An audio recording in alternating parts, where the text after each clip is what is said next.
Salsassin has written another movie about Clyde Winters. Movie will discuss some of Salsassin's work. Salsassin likes to talk about Dr. Clyde Winters. Dr. Clyde Winters is an author. He's written a very important book called Atlantis in Mexico. In this book, he talks about the history of the Olmecs. Dr. Winters is a graduate of the University of Illinois, Champaign-Urbana.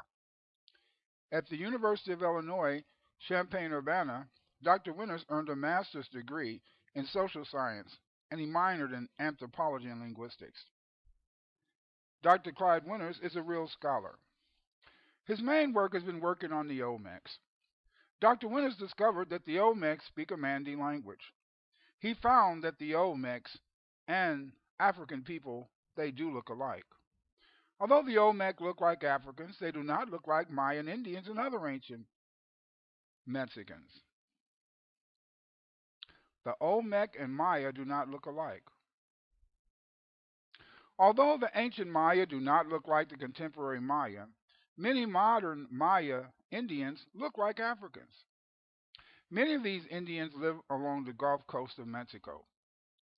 In one of Salsassin's classic pictures, he posts pictures of Mexicans and Olmec.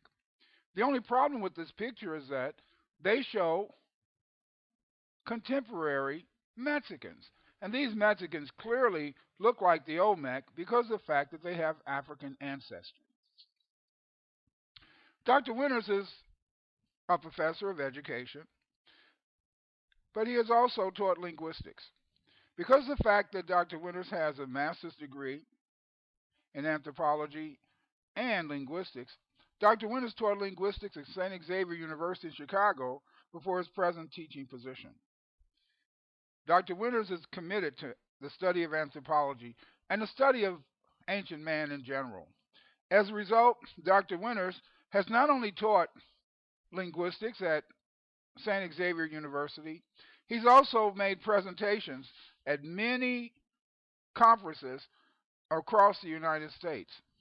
These conferences were places where Dr. Winters showcased his research on the Olmec people. He's even delivered papers at the American Anthropological Association, and he's also made presentations in other places.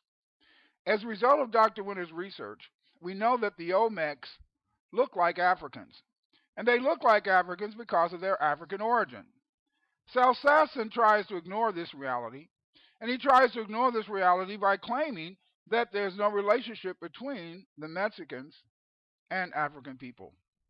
But due to the slave trade, many Africans were brought to the United States and Mexico. As a result of being brought to the United States and Mexico, these Africans, during and after slavery, mated with many American Indians, and as a result, these Mexicans carry black ancestry.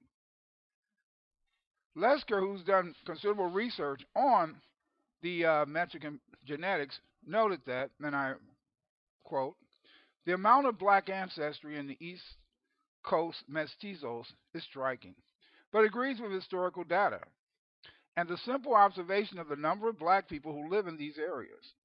In addition, although not qualified, the same must be true for the West Coast because the amount of HBS and GSPD deficiency present there is similar to what was found on the East Coast and also has historical support.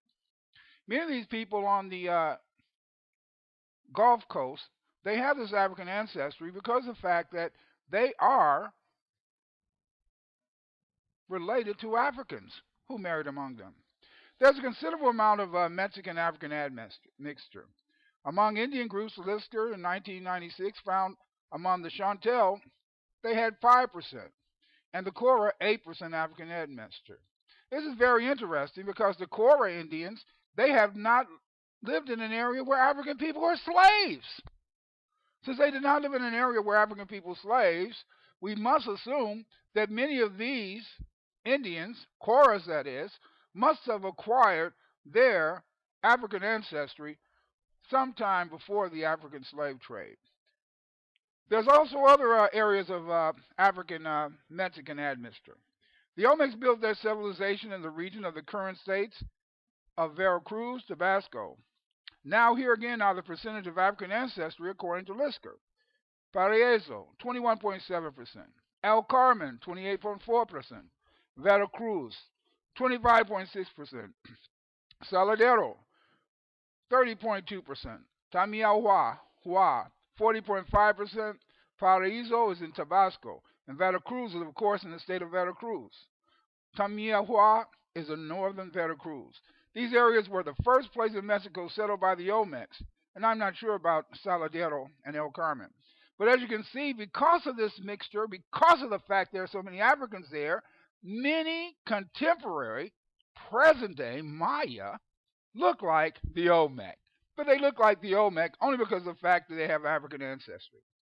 Lister noted, and I quote, "Black ancestry is quite high on the coast, ranging from 12% to 40% on the East Coast, and is present in other mestizos, ranging in large urban centers from 27% in Oaxaca to 10% in Puebla, and in smaller cities as little as 8% in Tlaxcala and 18% in Guanalan.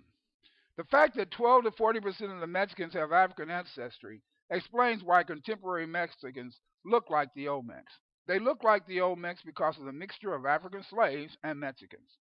Dr. Winters has presented evidence that 75% of the Mexicans have African ancestry. Salsassin disputes this fact by claiming that it was made by an activist. This is a statement was made by a researcher. Why would a researcher be an activist? No! Green would not have mentioned this author if he felt she was unreliable. This is not the only genetic evidence of African and Mexican admixture. We know that there's heterogeneity among Mexican populations. We find the African Y chromosome among the Maya. We also find haplotypes L1 and L2 found among isolated groups in north-central Mexico, Cora, Huachao. And this is very interesting because L1 and L2, these are haplogroups that only African people carry. We see a high frequency of African HLAs, Vatagen of the Rhea system among Indians and Belize.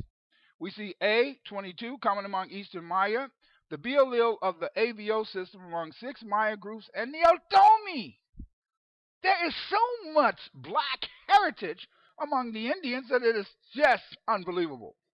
Lisker et al. Noted that, and I quote, "Black ancestry is quite high on the coast, ranging from 12% to 40.5%. Think about that, 40% of contemporary Mexicans carry black blood. Is there no wonder that these people look like the Olmec, even though the ancient Olmec, the ancient Mexican Indians do not look like the Olmec? We know Mexican and African ancestry in Mexico, according to Lisker, know that the East Coast and other places." And I quote, this is from the final part of Lisker's work, and he wrote, "The variation of Indian ancestry among the studied Indians shows in general a higher proportion in the more isolated groups, except for the Cora, who are as isolated as Huachao, and have not only a lower frequency but also a certain degree of black admixture. The black admixture is difficult to explain, and I quote, because the Cora reside in a mountainous region far away from the West Coast." Did you hear that? Did you hear that? These people do not live around Africans, and yet Salsassin tries to claim that these people, in a sense, are representative of ancient Indians when they are not. In closing, the Olmec and Maya do not look alike. The Olmec people on the coast look African. Why? And they look like the Olmec. Why? Because of their African ancestry. For these people, if you look at the ancient Maya, Aztecas, and we know how the Maya look because they left us artwork. And in this artwork, you can see they do not look like the Olmec. Thank you.